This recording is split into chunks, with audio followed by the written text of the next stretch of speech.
Esta es la primera vez en muchos años de este programa, 15 para ser exactos, que Divertimento no empieza ni con su apertura, ni su cortina, ni una canción, ni conmigo presentando las próximas 2 horas. Divertimento jamás hubiera sido posible sin la presencia de una persona fundamental en mi vida. Esa persona fue mi abuela materna, Dolores, conocida familiarmente y en confianza como Loli. Quiero explicarlo bien. No había en la casa de mi abuela, de mis abuelos, ningún libro o novela. O mejor dicho, nada iba más allá de algún bestseller nunca leído, alguna novela de Daniel Steele, Raíces de Alex Haley. No mucho más. Había muy pocos discos hasta la llegada del CD, cuando mi abuelo escuchaba alguna recopilación económica de clásicos españoles. Mi abuela, mis abuelos, tampoco iban al cine juntos. Si uno les preguntaba por una película no podían atinar más que a responder por lo que el viento se llevó, no mucho más que eso. Paréntesis, cosa extraña, mis abuelos paternos, Isaac y Sara, la Bobe, a quien nadie llamaba Bobe, sino por su segundo nombre, Dora, teniendo un poder adquisitivo mucho menor a mis abuelos maternos, nunca dejaron de ir al cine todas las semanas, o de ver a Duke Ellington cuando vino a la Argentina. Mi abuela Dora podía cantar a la perfección o silbar tangos, Aragán, Dandy de Gardel, sonreía recordando a la orquesta de Harry James, y recordaba perfectamente cuándo o dónde había visto esa trilogía maravillosa que es La condición humana de Kobayashi y el profundo impacto que le había causado. Pero esa es otra historia, es la de mi abuela Dora. Así todo y sin embargo, entre más o menos mis 11 y 5 años, mi mundo, o mejor dicho, mi conexión con el mundo, no hubiese sido el que fue si mi abuela Loli no me hubiera llevado una y otra vez al cine. No es que recuerde cada tarde, cada función, cada película, es mejor, las tengo alojadas en el ADN de la infancia, de lo que se conoce como educación sentimental. Mucho antes de saber lo que era el jazz, me fasciné con la música de los clásicos de la época de oro de Walt Disney, que mi abuela Loli me llevaba a ver. Me faltaba mucho para saber quién era Louis Armstrong, pero había algo en las canciones del libro de la selva, en su homenaje a Satchmo y la voz de Louis Prima que me fascinaron, y que en la religiosa y oscura sala del cine me cambiaron la vida por completo. Yo no sabía lo que era el swing cuando estaba en 4º grado, pero lo entendí perfectamente cuando vi y oí a esa banda de felinos tan cool, los Aristogatos. Solo varios años después sabría que esos términos como beatnik, noir y jazzero estaban inscritos en la película. Y aunque me faltaría mucho para ver Tiburón, fue la siniestra música de Bambi, en la que se inspiró casi por completo John Williams, la que me preparó para el terror adulto. Tampoco podía saber esa edad qué era o quiénes eran Pink Floyd, los Beatles o la psicodelia, pero en la escena de la borrachera lisérgica de Dumbo fue para mí una experiencia de colores y sinestésica pocas veces vista. Más vale tener a una abuela en la butaca de al lado, si hay que afrontar la orfandad de ese sistema narrativo que es la imaginería Disney. Nada puede saber un chico de posmodernidad, de intertextualidad, de homenajes, pero cuando con el correr de los años escuché los discos de Dave Brubeck, de Duke Ellington, de Miles Davis o de Tom Waits que interpretaban las canciones de esas películas de Disney, yo ya había entendido, gracias a mi abuela, que el del cine es el arte que más se parece a la realidad.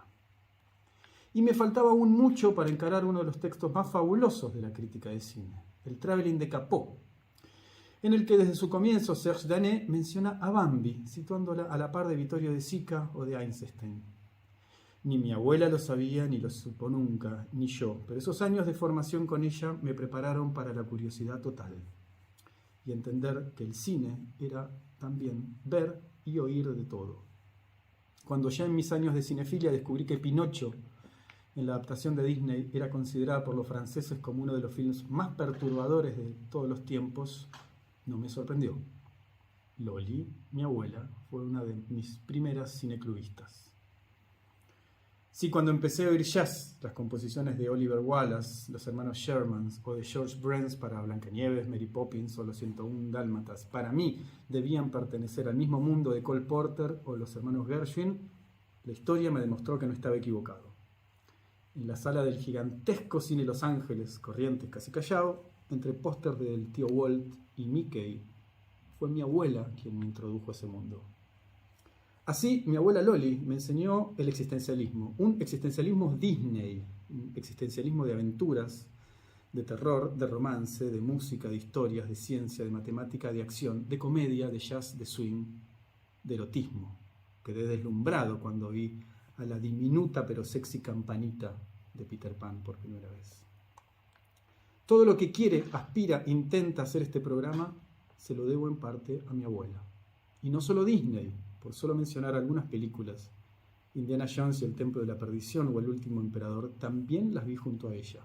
¡Qué aprendizaje! Porque con la adultez las entendí mejor. Solo dos cosas, por ejemplo. Que si te arrancan el corazón, la escena de Indy hipnotizado nunca es para siempre.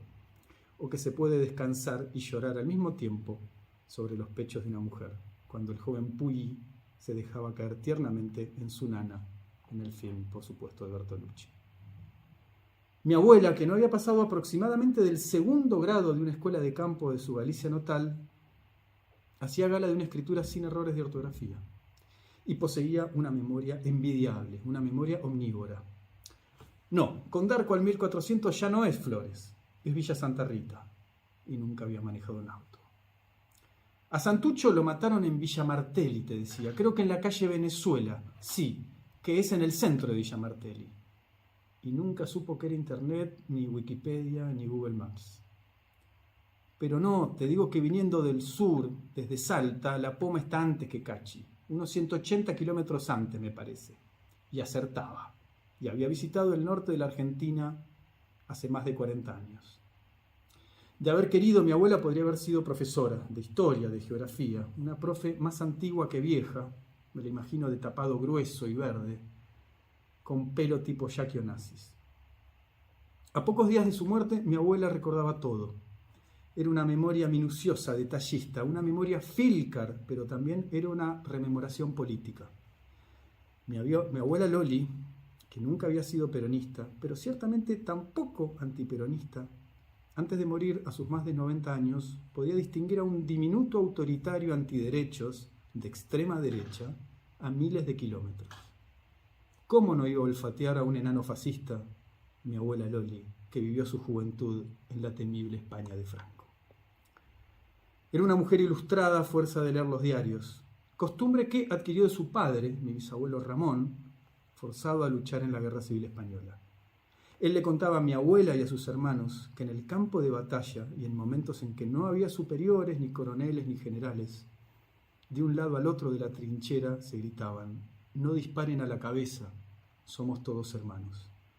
Compraba el diario todos los días para no perderse ni una noticia del resto de Europa, sospechando que se avecinaba una nueva guerra. Pero esta es otra historia, la historia de mi bisabuelo Ramón. Decía entonces que mi abuela era política sin ser partidaria, o mejor dicho, para ella la ideología no era una mala palabra. Mi abuela, gallega, de La Coruña, fue más de una vez a los actos por justicia en el atentado a la AMIA. Decía que si sus yernos y sus nietos eran judíos, ella también entonces era judía. Así somos en mi familia, ateos y ecuménicos. Loli, mi abuela, soportó, toleró, defendió que en plenos años 70 su hija mayor, mi mamá, usara en la iglesia, en el bautismo de su sobrina, una minifalda Gucci de jersey que no debe superar la medida de los auriculares que tengo puestos en este momento. Hay fotos y créanme, los ojos desorbitados del cura viendo a mi madre marean. Tampoco tuvo ningún problema mi abuela Loli junto con mi abuelo en ir a buscar una oscura noche a una de sus hijas, nuevamente mi madre, detenida en una comisaría, por pensar, por ser joven, por ser universitaria. Todo esto antes que la oscuridad se endureciera y ennegreciera del todo en 1976. Pero esa es otra historia, la historia de mi madre. Más historia, mi abuela Loli conoció a mi abuelo en el barco que los trajo de España a Argentina. ¿Qué imagen le habrá producido a Dolores, ese hombre moderno que vestía piloto de película americana y cargaba una modernísima cámara de fotos Leica en su cuello, un Humphrey Bogart gallego? Porque mi abuelo, también español, había abandonado su Coruña natal para estudiar ingeniería en Madrid. Y ese barco que salió del puerto de Vigo los encontró juntos. Él tenía ya un trabajo garantizado en Brasil. Loli venía con parte de su familia argentina. Mi abuela, poco más de 20 años, cargaba una nena en brazos, su sobrina. Su madre se quedaba en España. Mi abuelo, huérfano de madre, debe haberse quedado sensibilizado por esa imagen.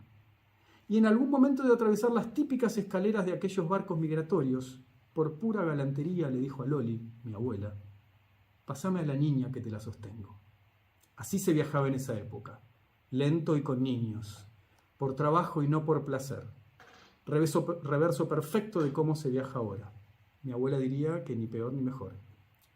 I tempi cambiano, los tiempos cambian, le susurra Michael Corleone al Pacino, a su madre, ya anciana y viuda, casi al final del Padrino 2.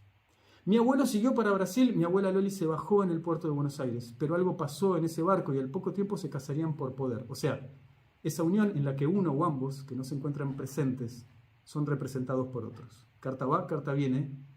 Mi abuela, que nunca leyó a Fernando Pessoa, pudo haber escrito sus versos famosos, pero al fin y al cabo, solo las criaturas que nunca escribieron cartas de amor sí que son ridículas. En nuestra humilde mitología de descendencia maternal, ese viaje de ida de España a América es nuestro Titanic inaugural, nuestro Titanic familiar. Un Titanic no con Jack ni con Rose, pero acaso no tan distinto, con José, Pepe y Dolores Loli, mi abuela. Paréntesis, mi saga paternal es más pedestre, pero no en sentido literal. Mi bisabuelo, caminando y sin levantar mucho la perdiz, se escapó del ejército ruso en la guerra con Japón y terminó en Entre Ríos, Argentina, huyendo del horror de la guerra y de los pogroms. Pero esa también es otra historia. Decía entonces que ese Titanic nuestro y familiar no naufragó. Si en un iceberg 9 décimos están bajo el agua, mis abuelos eran ese 10% visible que avisoramos en la superficie. Venían a América un poco a la deriva, como esos grandes hielos que miden casi como un pueblo, sin saber que ese volumen sumergido, ese iceberg, se llamaría con el tiempo familia. De nuestro Titanic familiar hay 3 hijas, 7 yernos, 7 nietos, 5 bisnietos y contando. Más que un iceberg, un gigantesco bloque familiar que comenzó en un barco. Los últimos días de su vida, mi abuela, Loli, le decía a mi hermana, la del medio, que soñaba con mi abuelo. No sé si lo soñaría en gallego, porque mis abuelos a veces discutían así. O mejor dicho, mi abuela lo retaba en gallego. «Ei, muller, onde deixaste agua? Otra vez, Pepe, onde os deixo siempre, hombre». En muchas cosas de lo que yo hago día a día, como este programa, sé cuánto le debo a Loli, mi abuela. Y yo también espero pronto poder soñar con ella. ¿Y cuando, porque que decís que lo soñás, qué soñás? ¿Qué soñás? Lo sueño vivo. Lo soñé en la quinta 1000 veces. Lo soñé que viene de trabajar. ¿Y le hablás? Y hablo con él y el otro día lo reté porque había ensuciado todo el pantalón en la fábrica. Cosas que habían pasado. Pero igual nosotros discutíamos, pero nunca quedamos un día para el otro sin hablarnos. Jamás.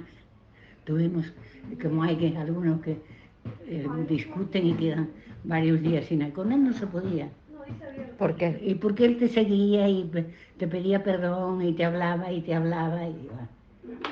Igual nunca tuvimos discusiones por mujeres, ni por plata, ni por nada. ¿Por qué discutían? Por cualquier cosa, por tirar migas en el piso, por ejemplo. Como hace ahora tu papá, ¿viste? Ajá. Que tu papá no puede ver a una amiga, que yo sé por qué es, por las hormigas. Ah, claro, es verdad. Sí, no le gustan los insectos. ¿Y a quién le gustan en la casa? No, las hormigas no me molestan, las cucarachas sí. A mí sí, porque si dejas algo abierto, te entran en la comida. Sí, bueno, pero no sé, son limpias. Sí, limpias son, pero...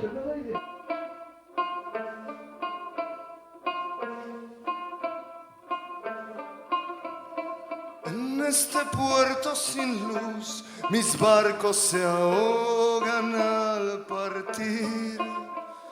Siento una voz en la niebla tu cálido grito que me hace seguir y llévame más allá del mar, bésame más allá del mar, llévame más allá del agua, tu amor es un rastro que anima mi andar. Si se me abren las heridas y este dolor me hace dudar, solo con pensar en verte brota mi aliento una vez más y llévame más allá del mar, bésame más allá del mar, llévame más allá del agua, tu amor es un rastro que anima mi andar. Hay un cambio sutil, un leve trastorno gris, me aleja de ti y así me ves mirando hacia el mar, sufriendo con mi pesar, flotando con tu mirar, temiendo que me dejes así y llévame más allá del mar, bésame más allá del mar, llévame más allá del agua, tu amor es un rastro que anima mi andar.